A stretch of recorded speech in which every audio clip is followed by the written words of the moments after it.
Welcome back to Spacy Talk channel. Making artificial eclipses using spacecraft might help us find new worlds. Eclipse fever is sweeping the United States. Millions of people are preparing to watch an epic solar eclipse that will be visible from coast to coast on August 21st. But while the total solar eclipse is a natural phenomenon, occurring when the moon blots out the sun's disk as seen from Earth, a lab at Stanford is developing a system that would use orbiting spacecraft to produce artificial eclipses. The concept employs a device called a star shade to directly observe planets outside of our solar system. Extrasolar planets are extremely faint compared to their parent star, shining about 10 billion times fainter. To better see them, Simone D'Amico, director of Stanford's Space Rendezvous Laboratory, proposes a Mini-2 spacecraft system. The star shade would block out the light of the distant star, similarly to how the moon blocks out the light of our own sun. The second spacecraft would be a telescope that would work in the artificial shade and look for extrasolar planets. With indirect measurements, you can detect objects near a star and figure out their orbit period and distance from the star. D'Amico, an assistant professor of aeronautics and astronautics at the university, said in a statement. This is all important information, but with direct observation you could characterize the chemical composition of the planet and potentially observe signs of biological activity life. But D'Amico's system, which he is working on with Stanford physics professor and exoplanet scientist Bruce McIntosh, won't be big enough to look at Earth-sized planets that could host life. That sort of a mission would cost billions of dollars because the star shade would have to be huge, tens of meters in length, and deployed with spacecraft far away from each other in deep space, and a long distance from Earth's light interference.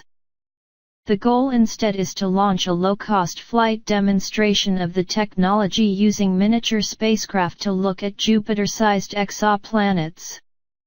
The lab's star shade has a diameter of only 3 meters, 10 feet, fastened onto a microsatellite that weighs only about 220 pounds. It would work in tandem with a 10 centimeter, 4-inch, telescope on a nanosatellite that weighs 22 pounds in high Earth orbit, separated by less than 620 miles. This mini-system, called MDOT, Miniaturized Distributed Occulter/Telescope, could then provide a basis to apply the same concept on a larger scale in order to look closely at other Earth-like exoplanets. So far, there has been no mission flown with the degree of sophistication that would be required for one of these exoplanet imaging observatories. Adam Koenig, a graduate student in the Space Rendezvous Laboratory, remarked in a statement. When you're asking headquarters for a few $1 billion to do something like this, it would be ideal to be able to say that we've already flown all of this before.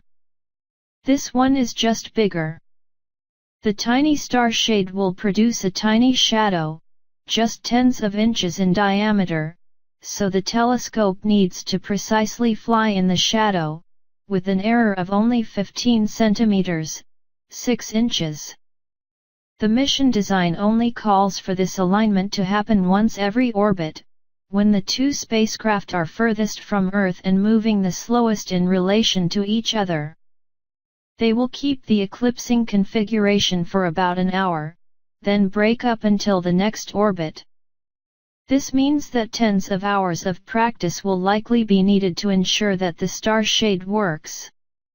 It also means MDOT will have to fly autonomously, so that there are no communication delays from ground stations on Earth.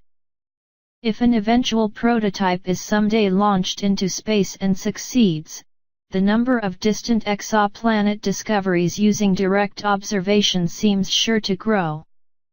Thank you and see you on next video. Like and subscribe for more movie in Spacy Talk channel.